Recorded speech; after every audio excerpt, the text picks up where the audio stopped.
Baik, perkenalkan nama saya Laras Mada Putri dari kelas A2 Sikesya.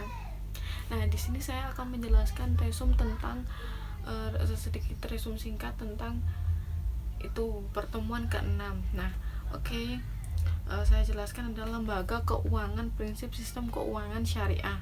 Nah, di sini kan ada namanya lembaga keuangan, yaitu adalah lembaga yang menghimpun dana dari masyarakat dan menanamkannya dalam bentuk aset atau keuangan lainnya, misalnya kredit, giro, tabungan syura dan lain-lain.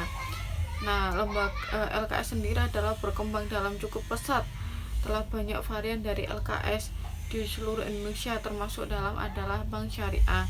Nah, untuk prinsip-prinsip sistem keuangan syariah sendiri adalah ada 6. Yang pertama adalah pelarangan riba. Di bank syariah sendiri dilarang untuk melakukan kayak riba atau pengambilan keuntungan. Nah, itu tidak boleh kelebihan atau sesuatu barang. Yang kedua adalah pembagian resiko. Biasanya terdapat kayak resiko ya, entah antara peminjam atau pemodal atau yang lainnya. Nah, yang ketiga sendiri adalah menganggap uang sebagai modal potensial. Itu tidak boleh. Nah, yang keempat adalah larangan melakukan kegiatan spekulatif atau dilarang di luar dari perkiraan bank syariah. Nah, yang kelima adalah kesucian kontrak. Di bank syariah sendiri ada seperti kayak kontrak sesuai dengan syariat Islamnya. Nah, yang keenam sendiri adalah aktivitas usaha harus sesuai dengan syariah atau peraturan-peraturan yang dilakukan yang ada di syariah sendiri. Nah, sistem kerjanya bank berdasarkan prinsip syariah adalah aturan perjanjian menurut hukum Islam itu ada. Nah, yang terjadi antara pihak satu dengan pihak lain atau bisa disebut dengan antara bank sama peminjam nasabah tadi. Nah, melakukan pembiayaan aktivitas usaha maupun kegiatan lainnya sesuai dengan syariah Islam atau agama Islam tidak menganjurkan menghasilkan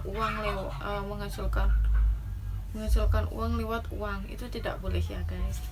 Nah, ada prinsip hukum perbankan syariah, yaitu ada 4. Yang ke-1 adalah kepercayaan adalah kita harus percaya antara nasabah dengan peminjam, nasabah dengan sama pegawai bank atau bank sendiri, itu adalah saling percaya. Kalau tidak percaya itu tidak boleh ya.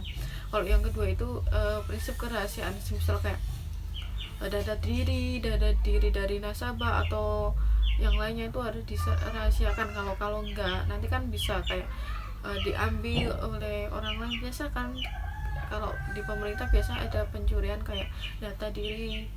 Nah, yang ketiga adalah prinsip hati-hati. Jadi tidak ada ya kayak nanti semisal kayak penipuan gitu, semisal kayak nanti peminjam itu atau nasabah itu kabur, itu harus ada prinsip kehati-hatian. Nah, yang keempat sendiri adalah prinsip mengenal nasabah. Jadi antara nasabah, antara bank dan sama antara pegawai itu harus saling kenal atau mengenal, memantau transaksi kayak nanti angsuran gitu, harus mengenal. Nah, yang selanjutnya adalah produk jasa perbankan syariah secara umum. Itu ada tabungan syariah. Tabungan syariah terdiri dari akad waidah, ijarah, khod dan lain-lain. Nah, untuk contoh dari tabungan syariah sendiri ada Bank BNI Syariah, Mandiri Syariah, Bank Syariah Indonesia, itu yang terbaru. Nah, selanjutnya adalah deposit atau tabungan berjangka panjang. Semisal saya menabung 10 juta di tahun 2021. Nah, satu tahun yang akan datang di 2022 itu baru bisa tabungan saya tuh atau uang saya baru bisa saya ambil. Nah, kalau enggak itu enggak boleh. Untuk konfirmasinya sendiri adalah 1 kali 24 jam. Nah, untuk gade syariah atau bank. Nah, di gade syariah sendiri adalah semisal saya mau meminjam uang untuk membuka usaha, sebenarnya kayak usaha mie ayam atau usaha bakso. Nah, di situ kayak ada sejenis jaminan. Nah, semisal saya ada jaminan sertifikat motor atau lain, itu nanti fungsinya adalah ketika saya tidak bisa membayar utang lah, jaminan saya sendiri itu yang akan bisa membayarnya. Nah, untuk selanjutnya saya akan menjelaskan tentang lanjutannya, yaitu adalah giro syariah. Giro syariah sendiri adalah produk perbankan syariah yang termasuk dalam konsep wadiah atau titipan. Giro secara umumnya dimaksud dengan giro adalah simpanan atau penarikan yang dapat dilakukan setiap saat.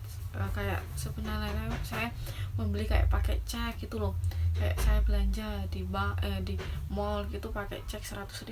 Nah itu nanti kan si yang punya tokonya itu kan bisa langsung langsung bisa menyairkan di bank atau bisa dicairkan itu setiap saat, bukan seperti tadi kalau deposit kan harus 1 tahun atau jangka panjang. Nah, untuk ketentuan giro syariah sendiri di akad mudharabah adalah sebagai berikut.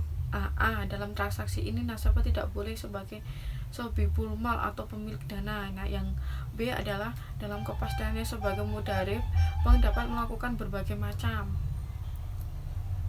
usaha. Nah, untuk selanjutnya untuk yang C, modal harus dinyatakan dengan jumlahnya, semisal jumlahnya 1.000 atau 2.000. Nah yang D adalah pembagian keuntungan harus dinyatakan dalam bentuk nisbah atau dituangkan dalam akad pembukaan rekening. Untuk selanjutnya yang E, bank sebagai mudharib atau menutup biaya operasional giro. Nah yang terakhir adalah yang F adalah bank tidak diperkenakan mengurangi nisbah atau keuntungan dari nasabah tanpa persetujuan yang bersangkutan. Nah, yang terakhir adalah pembiayaan syariah atau ijarah. Leasing sudah sangat familiar dalam kehidupan kita. Nah, sehari-hari karena sudah banyak masyarakat yang menggunakan jasa layanan tersebut. Contohnya misal kayak saya atau ibu saya kayak membeli mobil, semisal dalam angsurannya tidak bisa kayak mengangsur dalam tempo itu juga. Nah leasing lah yang berfungsi sebagai kayak mengambil barangnya itu tanpa tanpa sepengetahuan kita lah. Nah pada awalnya kan dikenal dengan leasing itu bersifat menyewa, sedangkan dalam ekonomi Islam atau Islam yang berkaitan dengan leasing atau ijorah atau al-ijorah yang berasal dari kata kal-arjaru berarti awidyo atau pengganti. Nah itu tadi, sekian, terima kasih.